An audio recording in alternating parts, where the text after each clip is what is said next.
Hello again, 6th graders. This is part 1.5 of your clay demonstration.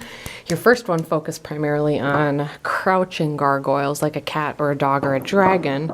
This one is more focused on hugging your knees pose. Again, if any of your gargoyles do something a little different than that, that's okay.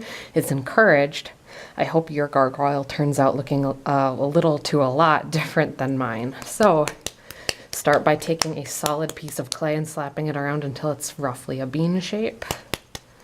Any little lines need to disappear, so you're smoothing that out with your hand, maybe a little bit of water on your fingers and kind of run that over those areas.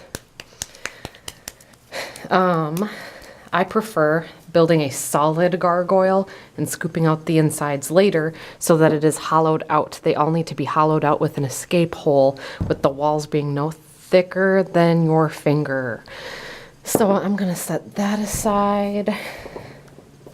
So far, I'm not gonna do a pinch pot technique for any of this. I'm just doing coil, maybe a little bit of slab, we'll see. For the legs, I'm gonna use coil. So I take clay, pinch it into a carrot-shaped piece, and start with the tips of my fingers, roll it all the way out to my palms, and then back. I like to use both hands when I'm rolling these, or I start on one side of the coil and go all the way towards the left, one little roll at a time.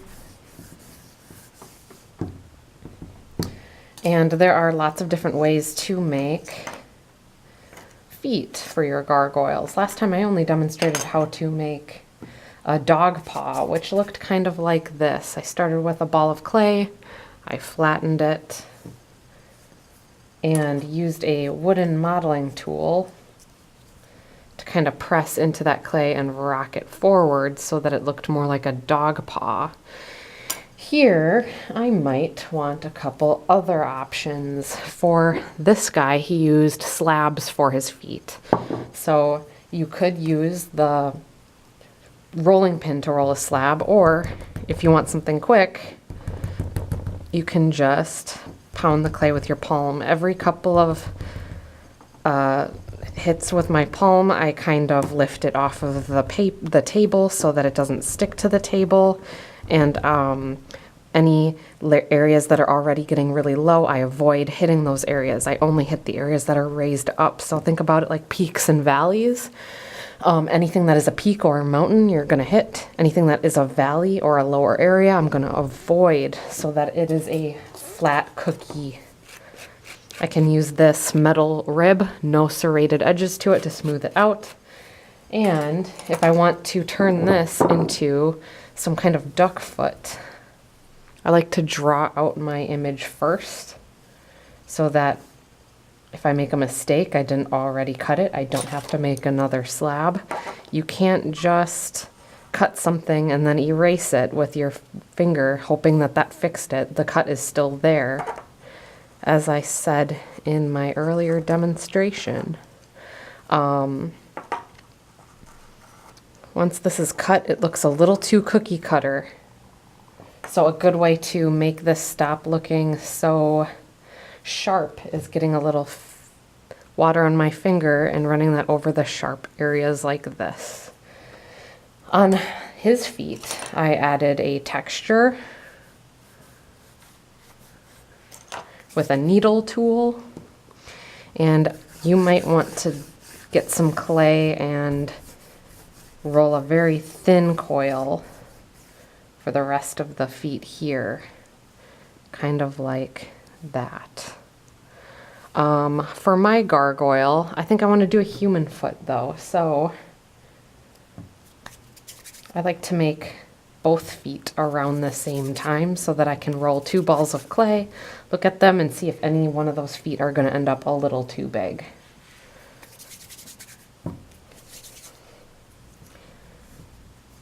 So I'm going to flatten that and hold my fingers on either side so that it flattens in more of an oval long shape instead of a round shape. No, that's about right. And I'm going to cut little toes. He's only going to have 4 toes. I don't want them to be too long, otherwise they're gonna look like fingers. And the ends of the toes I want to kind of round off by touching and kind of pressing so that they end up more round instead of so sharp. You can really tell the difference between the feet that have been rounded off and the feet that are a little sharp on the ends. The same goes for hands. You would make hands the exact same way as you'd make feet, only maybe a little bit longer. Your cuts won't be as short. I think he needs toenails, so you can find some kind of wooden modeling tool that's rounded, or you could draw them into the surface with a needle tool. And I just like pressing that wooden modeling tool into the clay so that it makes a bit of a rounded indent. It's quicker and it's a little cleaner. It's a subtle little detail, but it really makes a difference.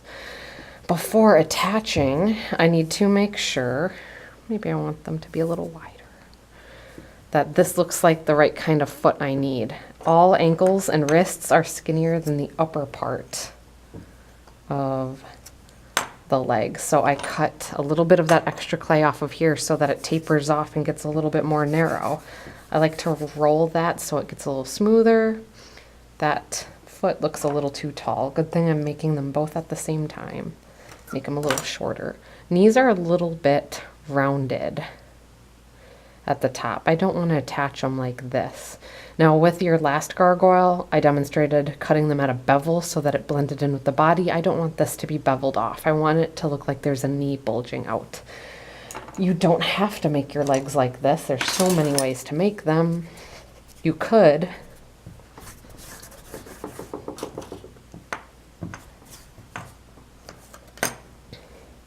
attach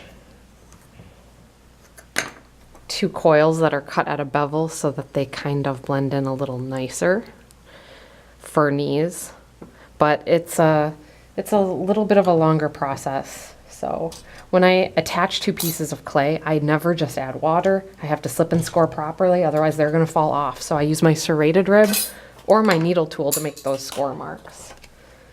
So I'm just going to make scratch marks there or score marks here.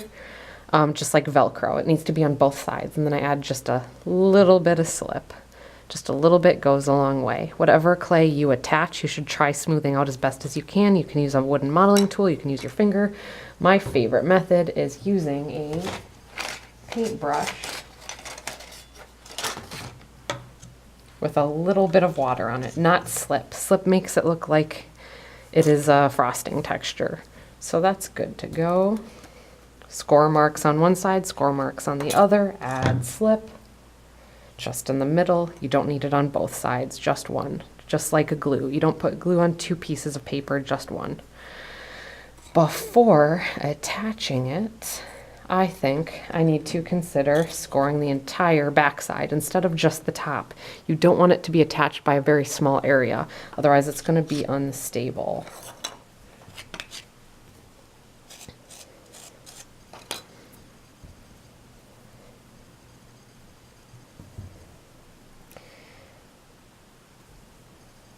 So I got the feet done. Notice how I didn't attach the legs and then try to put the feet on it later. I needed to make this look as finished as possible before attaching it. So now I'm going to make the arms. Again, you're going to use coil. So I'm going to roll out a slab, or a coil I should say.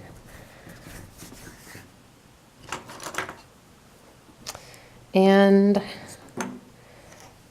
I like to make them both at the same time. I don't attach them right on here like this. I need to cut it at a bevel, otherwise it's a T pose, and that's not a very natural hugging position.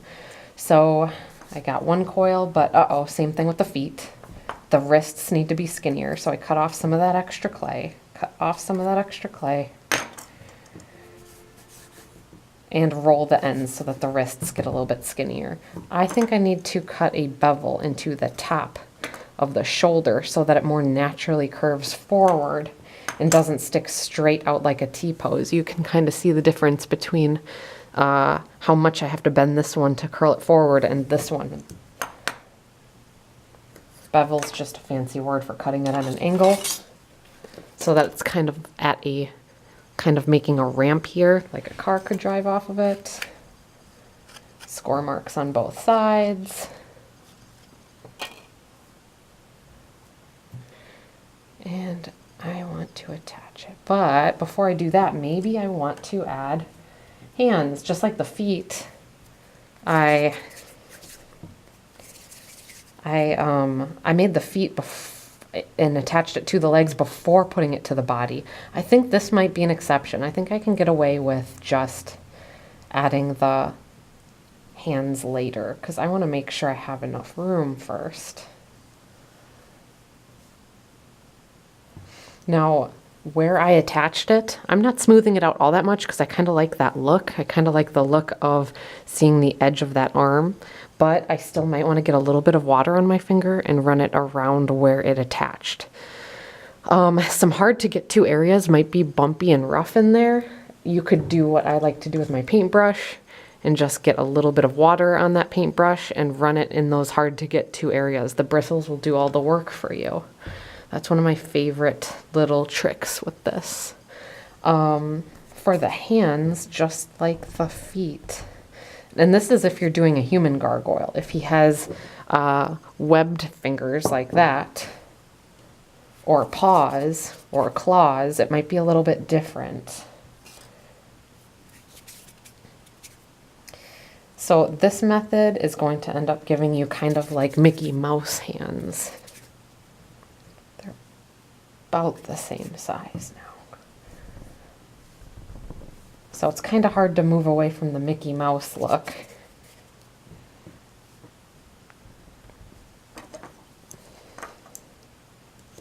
But I want to cut 3 lines in there, which will get me 4 fingers. Round the ends of that off.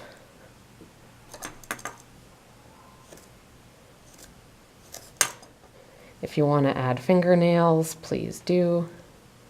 Any other little details.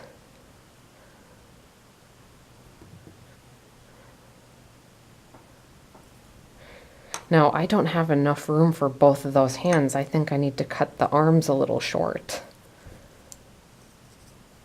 just to make some room for them. That'll work. Another way to make hands is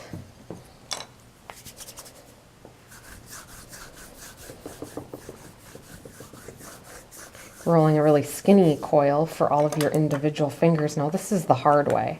If there is a shortcut that looks good, I will probably tell it to you. But this is kind of a longer way to do this. I got a ball of clay for the hands that will be stuck together. Draw kind of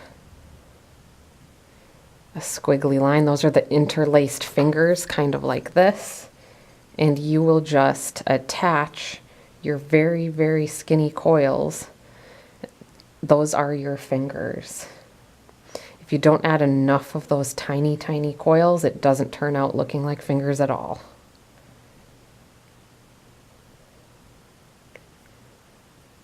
It will probably look more like fingers if you add fingernails. So looking at that up close, that kind of looks a little bit like hands that are interlocked like that, but I think this will work just fine for what I want for my gargoyle.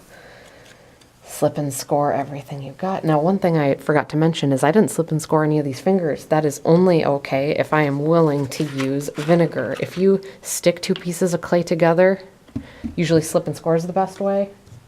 But if you add just a drop or 2 of vinegar in those areas like that, it'll disperse itself. Vinegar dissolves 2 bits of clay together so that they fuse together really nicely. It's not a surefire way to attach them. They don't always stay attached, but it's better than not slipping and scoring. And it's good for smaller areas, not bigger areas like the hands. If you attach hands to the arms, try to smooth it out so that they look like they fit together a little nicer. My gargoyle's missing something, so I might want to consider adding spikes or wings or some kind of texture. In order to make spikes, I'm making a little ball of clay and I'm pinching the end. This is big enough that I can slip and score it if I want to. So maybe I'll add a couple spikes going down the back.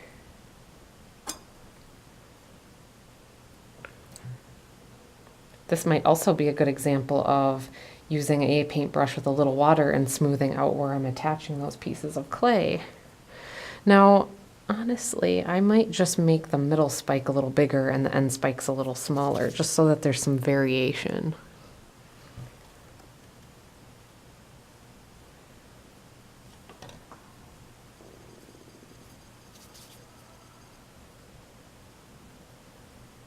While you're doing this, always consider your texture that you will eventually be giving your gargoyle. Is he scaly? Is he hairy? Maybe you want to add those textures before adding the limbs. That's kind of up to you. It might be kind of hard to add scales to this after all of the pieces are attached. I